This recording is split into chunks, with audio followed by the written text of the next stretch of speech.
I visited Stepping Hill Hospital in my constituency, where I met the incredible team there, but they are working in some of the worst conditions.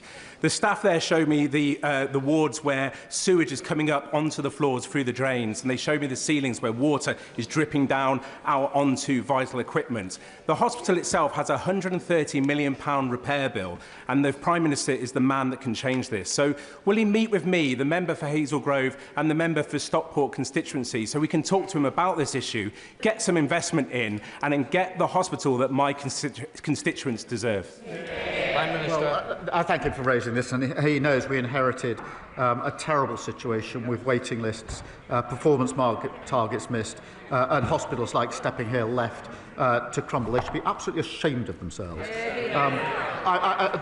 I'm pleased the new outpatients building is open, and because of our decisions, the local trust will receive £75 million in capital funding. Progress is being made. His local trust has seen waiting lists fall by almost 3,000. The number of waits over a year is down by 67%. I will make sure he gets the meeting that he wants to discuss the details further. Emily Darlington. Thank you, Mr. Speaker. If reports are correct, Elon Musk has climbed down today under pressure from this government. And let's be clear, stripping women naked without consent in real life or online is abuse. But we don't know whether to trust what X is saying today, and this isn't just happening on X. So will the Prime Minister join me and men and women across this House and our nation to say to any app and to any AI company that we will not tolerate and we will enforce any abuse of men, women or children in this country? Can I thank her for raising this? The actions of Grok and X are disgusting and they're shameful. And frankly, the decision to then turn this into a premium service is horrific. And we're absolutely determined to take action here. We've made it clear that X has to act, and if not, Ofcom has our full backing and will introduce and are introducing legislation.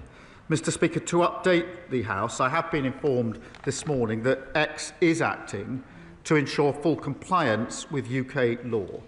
If so, that is welcome, but we're not going to back down.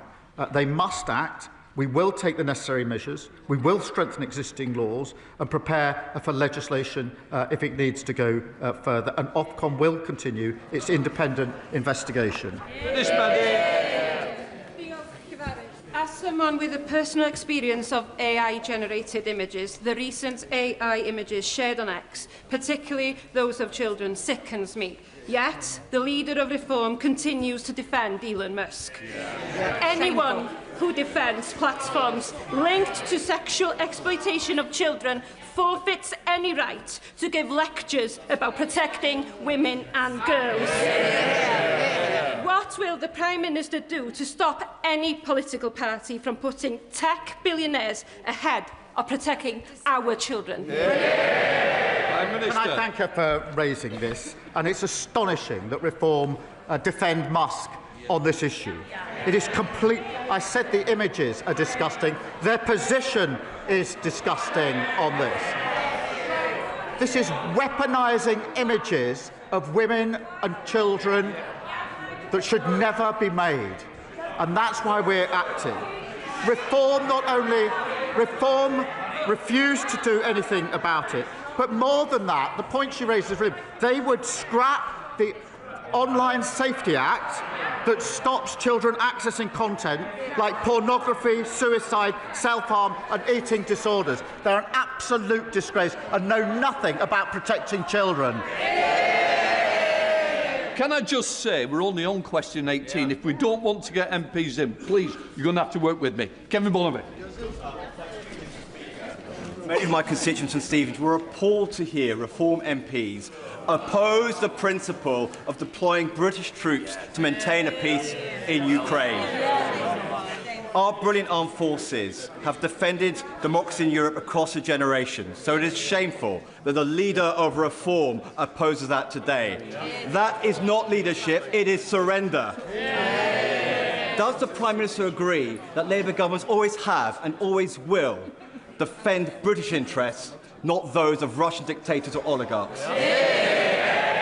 Mr. Speaker, this is a question of values and freedom, I'm proud of the British workers in his constituency, in fact, supporting our Ukrainian allies. Ukrainian soldiers are defending European values on the front line every day. And, Mr. Speaker, in the event of a ceasefire, multinational force will carry out defence and deterrence operations and conduct training, planning, recovery and regeneration of Ukrainian forces. But this week, the leader of Reform said Russia had a casus belli. That means a justification for war in invading Ukraine. A Putin apologist using Russia's talking points.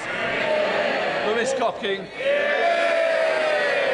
Thank you, Mr. Speaker. The world is becoming more dangerous every single day, and the Ministry of Defence has said it needs an extra £28 billion to keep us safe. Well, I know where the Prime Minister can find it. Stop this nonsense Chagos Island surrender policy and spend that money on protecting the United Kingdom. Will the Prime Minister commit to that, or will he continue to put the interests of foreign governments and countries above our own?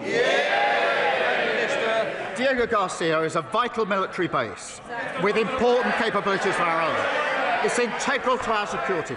Our decision was welcomed by our allies, the Five Eyes, India and the United States. It was opposed by our enemies, including Russia. Now we can add the Tories to that list and Reform to that list. The Tories following Reform, Reform following Putin.